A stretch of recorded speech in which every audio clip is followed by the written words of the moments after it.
June 11, 1944. Task Force 58, Majuro Atoll, Marshall Islands. The signal bridge. Radio static crackled across the carrier wave frequency as encrypted operational orders transformed into tactical directives. Operation Forager commence. Proceed to Marianas. Execute air superiority operations against Japanese positions Saipan, Tinian, Guam. Maintain fleet readiness for anticipated enemy carrier response. Vice Admiral Marc Andrew Mitscher lowered his binoculars and turned to his operations officer. 15 fleet carriers, 7 battleships, 21 cruisers, 69 destroyers. The assembled task force represented the largest concentration of naval aviation power ever assembled. What none of them could fully anticipate was that this single operation would trigger the most devastating carrier battle in naval history, effectively destroying Japanese naval aviation forever. The Pacific War had taught American planners that aircraft carriers were not just mobile airfields. They were the decisive weapons of modern naval warfare. Control the skies and you controlled the seas. Control the seas and you could project power across the vast Pacific distances that had once protected Japan. The Essex-Class carriers represented America's industrial answer to the strategic equation of Pacific warfare. Task Force 58 cut through Pacific swells at 25 knots, the massive Essex-Class carriers displacing 27,100 tons of seawater at standard load. Each ship stretched 872 feet in length, with a beam of 93 feet. Vice Admiral Mitscher stood on the flag bridge of USS Lexington, studying the formations spread across 40 miles of ocean.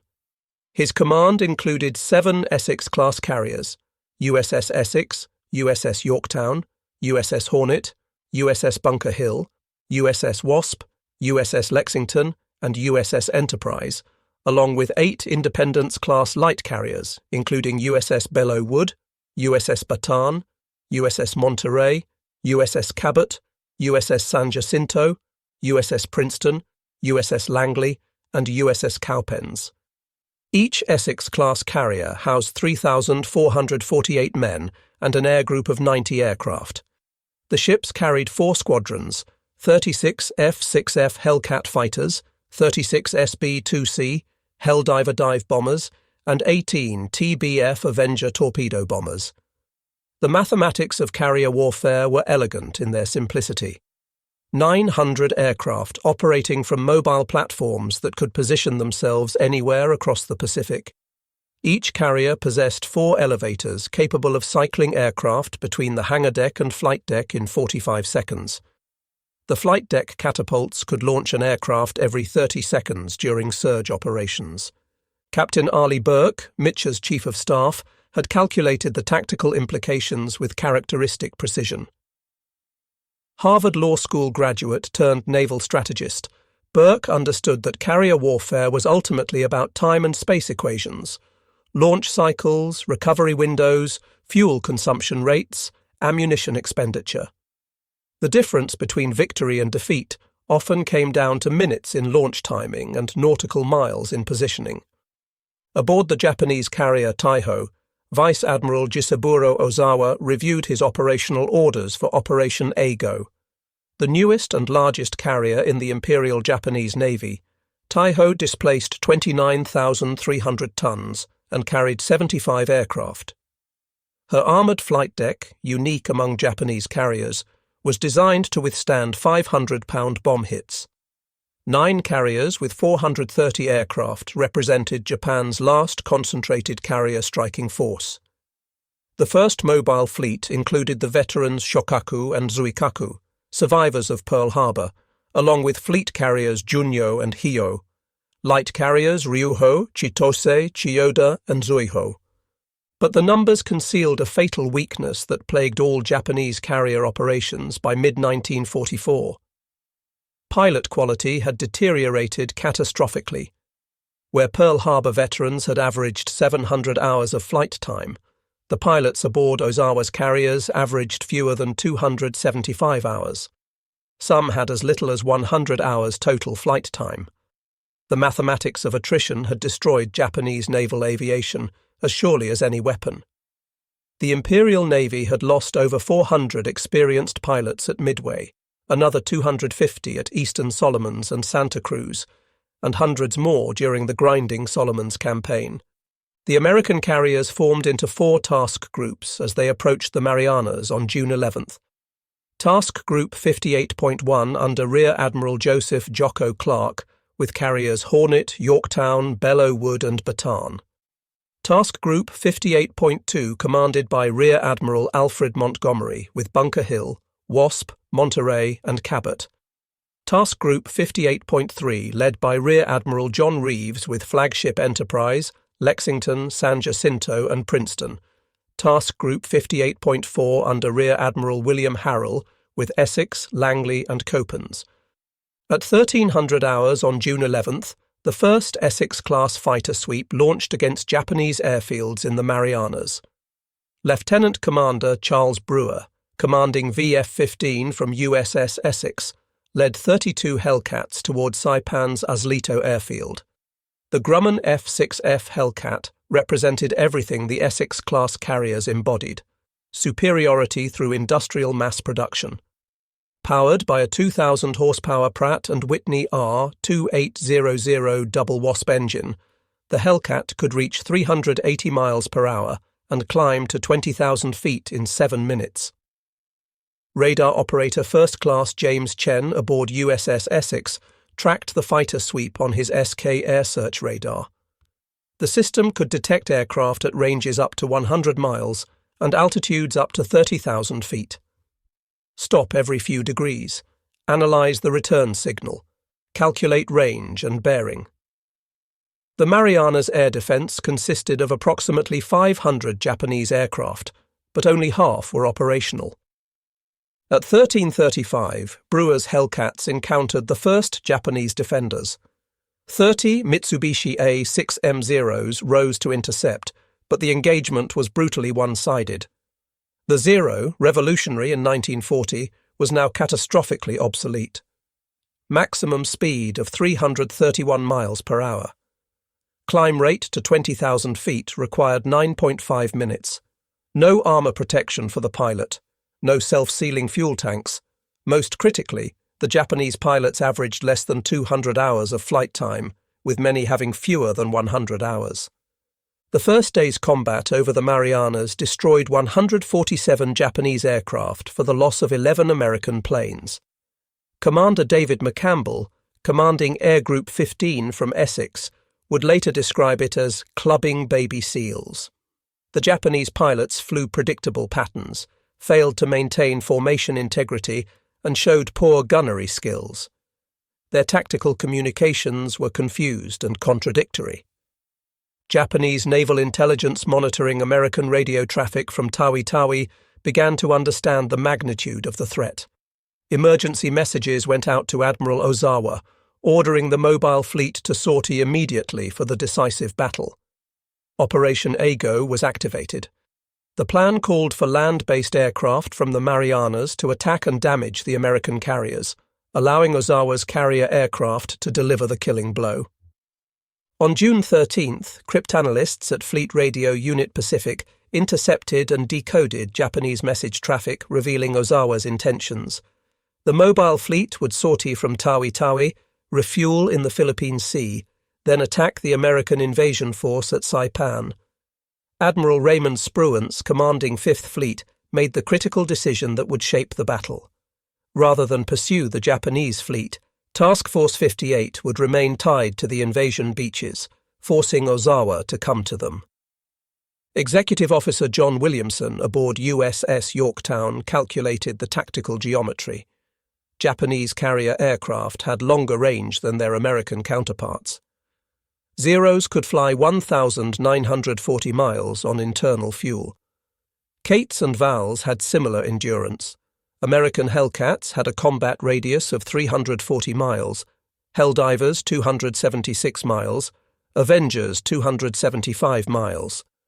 This meant Ozawa could launch strikes from beyond American striking range, a critical tactical advantage. But Williamson understood what the Japanese had apparently forgotten. Modern carrier warfare was not about individual aircraft performance, but integrated system capabilities.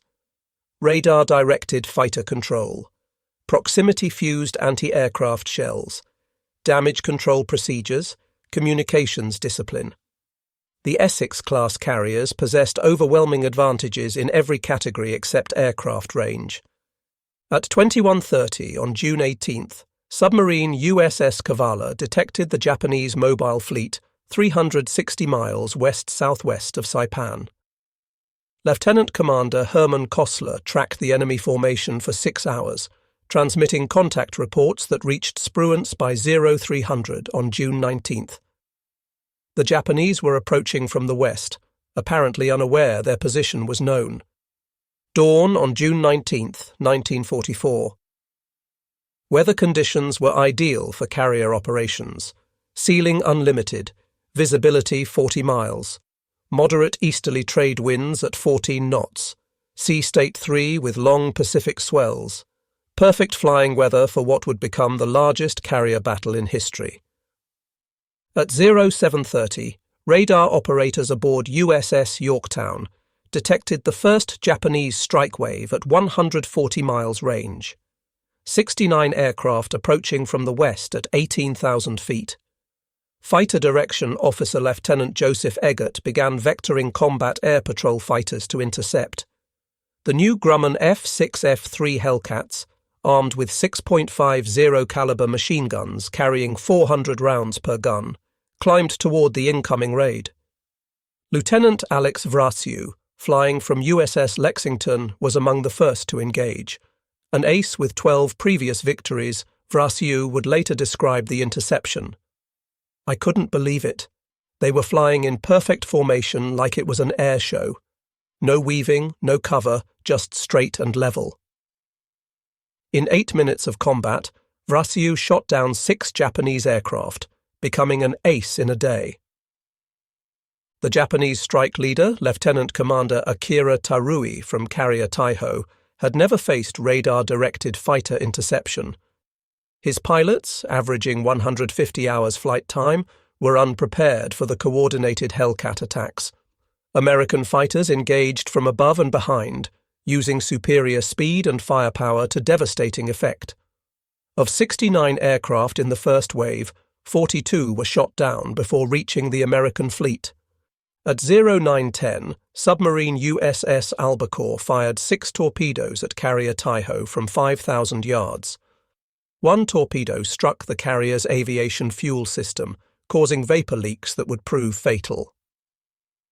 Damage Control Officer Commander Yutaka Kobayashi ordered ventilation systems reversed to clear the fumes, inadvertently spreading aviation gasoline vapors throughout the ship. The second Japanese strike wave, 128 aircraft strong, arrived at 1000 hours. Radar-directed Hellcats intercepted at 60 miles from the fleet. Lieutenant Commander Charles Brewer, leading VF-15 from Essex, described the engagement. It was like a training exercise. They flew straight into our guns without taking evasive action. My wingman asked if we were really in combat. 97 Japanese aircraft were destroyed in the second wave. American anti-aircraft fire, directed by Mark 37 gun directors with radar ranging, created a wall of steel around the carriers. The new proximity-fused shells detonated within lethal range of aircraft without requiring direct hits. Japanese pilots who survived would report that American ships seemed surrounded by an impenetrable shield of explosions. At 12:20, submarine USS Kavala put 4 torpedoes into veteran carrier Shokaku. Captain Hiroshi Matsubara ordered counter-flooding, but the damage was catastrophic. Shokaku had survived Coral Sea and Eastern Solomons, but 9 months of constant operations without proper maintenance had weakened her damage control capabilities. Aviation fuel leaked from ruptured tanks. Electrical systems failed. 3 hours later, Shokaku sank with 1,263 men. The third Japanese wave of 47 aircraft launched at 1000 reached the American fleet at 1300. Only 7 returned to their carriers. Fighter pilot Ensign Kanayoshi Muto one of the few survivors, would later testify, "The American fighters were everywhere, above us, beside us, behind us. Their tactics were perfect. We never had a chance." Admiral Ozawa, unaware of his mounting losses, ordered a fourth strike of 82 aircraft at 11:30. Confused by poor communications and navigation errors, this wave split into two groups. One group of 33 aircraft flew north and found nothing. The other 49 aircraft encountered Task Group 58.2. American Hellcats destroyed 30 aircraft in 12 minutes. At 14:52, a massive explosion destroyed carrier Taiho. The accumulated aviation fuel vapors had reached critical concentration. The detonation broke the carrier's back, sending her to the bottom with 1,650 men, including Admiral Ozawa's air staff. Ozawa himself survived, transferring his flag to cruiser Haguro, but effective command and control of the mobile fleet had ceased. By sunset on June 19th, the Japanese had launched 373 carrier aircraft. Only 130 returned. American losses totaled 29 aircraft in air-to-air combat, with most pilots recovered. The kill ratio exceeded 10-1, the most lopsided air combat result of the entire war. American pilots, averaging 300 to 500 hours of flight time, had systematically destroyed their opponents. At 15:40 on June 20th, search aircraft from USS Enterprise located the retreating Japanese fleet 275 miles west-northwest of Task Force 58. The range was extreme, beyond the normal combat radius of American aircraft. Recovery would occur after dark, something carrier aviation doctrine strongly discouraged. But Mitscher understood this might be the only opportunity to complete the destruction of Japanese carrier aviation. At 16:21, Mitscher gave the order, "Launch everything you've got." 240 aircraft launched in 10 minutes from 11 carriers.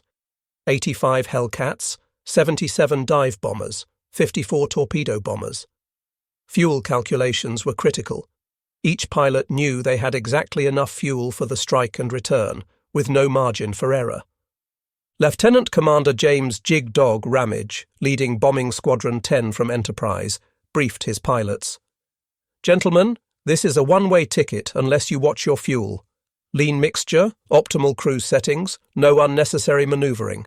We get one pass at the target, then it's a straight line home." The American strike found the Japanese fleet at sunset. In the fading light, carrier Hyo took multiple torpedo hits from Avengers of Belleau Wood. The old carrier, converted from a passenger liner, had inadequate subdivision. She sank in 2 hours with 250 men. Carriers Shokaku and Chiyoda were damaged, along with battleship Haruna. The return flight became an epic of navigation and endurance. As darkness fell, aircraft began running out of fuel. Pilots ditched beside destroyers when engines quit. Others made it to the vicinity of the task force but couldn't find their carriers in the darkness. At 20:45, Mitscher made the decision that would become legendary. Turn on the lights. Every ship in Task Force 58 illuminated. Searchlights pointed vertically. Running lights blazed. Flight deck lights outlined landing areas. Star shells burst overhead.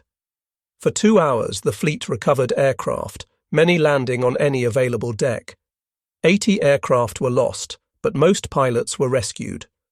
The mission had cost American carrier aviation dearly, but Japanese carrier power was finished. By dawn on June 21st, the scale of the Japanese catastrophe was becoming clear.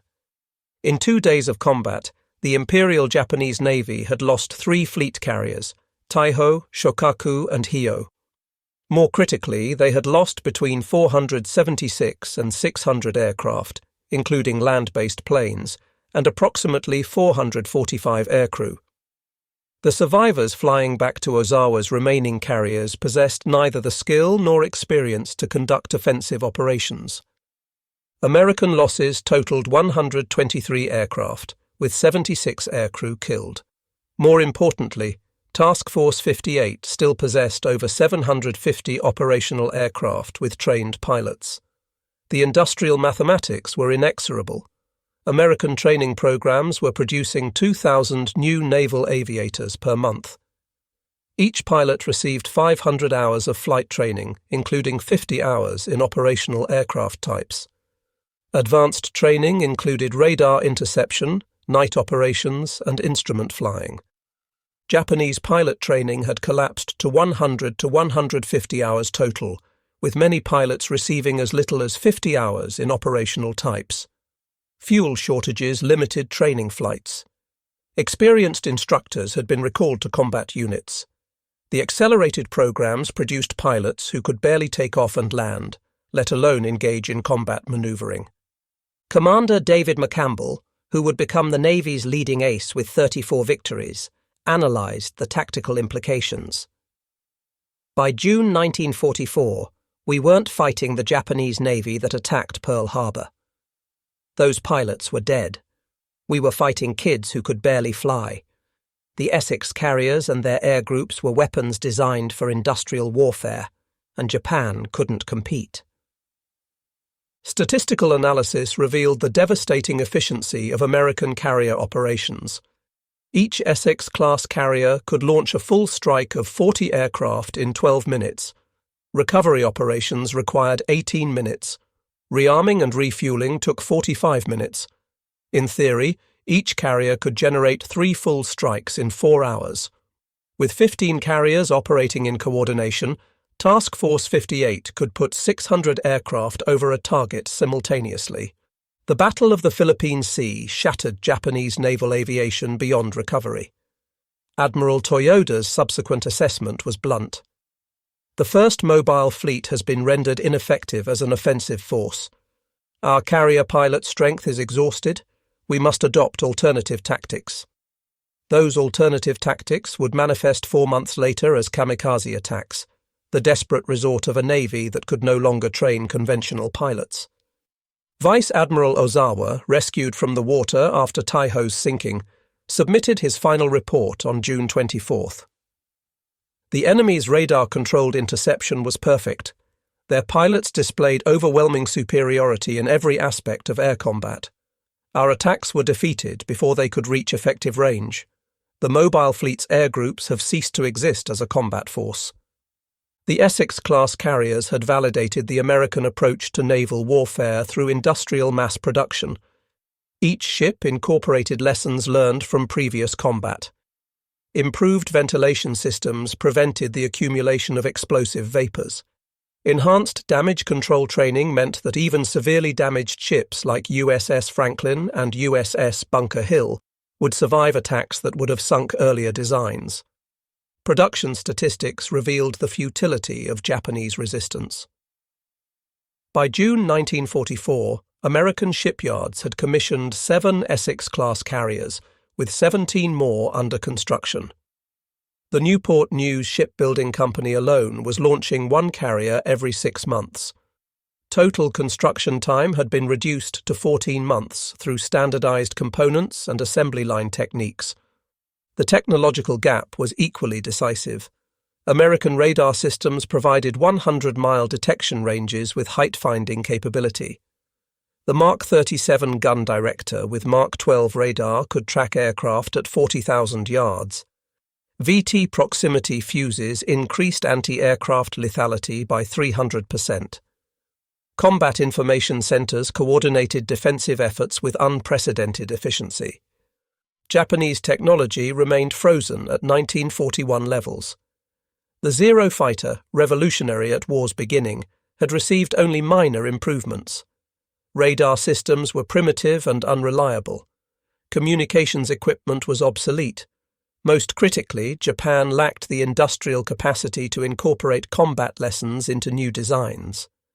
Training programs revealed the strategic divergence between the combatants. The U.S. Navy Training Command operated 14 air stations with 10,000 training aircraft. Monthly pilot production exceeded losses by a factor of 3. Each pilot progressed through primary, basic, advanced, and operational training phases. Combat veterans rotated home as instructors. ensuring tactical lessons were immediately incorporated into curriculum. Japanese training had collapsed into abbreviated programs producing marginally qualified pilots. The Yokoren program, which had produced elite naval aviators before 1942, was reduced to teaching basic flying skills. Advanced combat training was eliminated due to fuel shortages. Formation flying, gunnery practice, and navigation training were minimal or non-existent. The human cost was staggering. Of the 450 Japanese aircrew lost in the Philippine Sea, most were irreplaceable veterans with over a year of combat experience. Their loss meant that institutional knowledge of carrier operations died with them. The survivors lacked the experience to train replacements or develop new tactics. American personnel policies ensured continuity of experience. Combat tours were limited to preserve veteran pilots. Rotation policies meant that every squadron contained a mixture of veterans and newcomers. Experienced pilots were assigned to training commands after completing combat tours. This systematic approach to human resource management proved as decisive as technological superiority. By October 1944, when the Imperial Japanese Navy made its final gambit at Leyte Gulf, the carrier force that had stunned the world at Pearl Harbor no longer existed. 4 carriers sailed with Admiral Ozawa as a sacrificial decoy force, carrying only 108 aircraft with half-trained pilots. The engagement off Cape Engano was less a battle than an execution. American carrier aircraft sank all 4 Japanese carriers while losing only 10 aircraft. The Essex-Class carriers would continue operations throughout the Pacific War, but their greatest victory had already been won. In 2 days over the Philippine Sea, they had achieved what 3 years of grinding attrition had failed to accomplish: the complete destruction of Japanese naval aviation as an effective fighting force. Admiral Chester Nimitz's assessment was characteristically understated.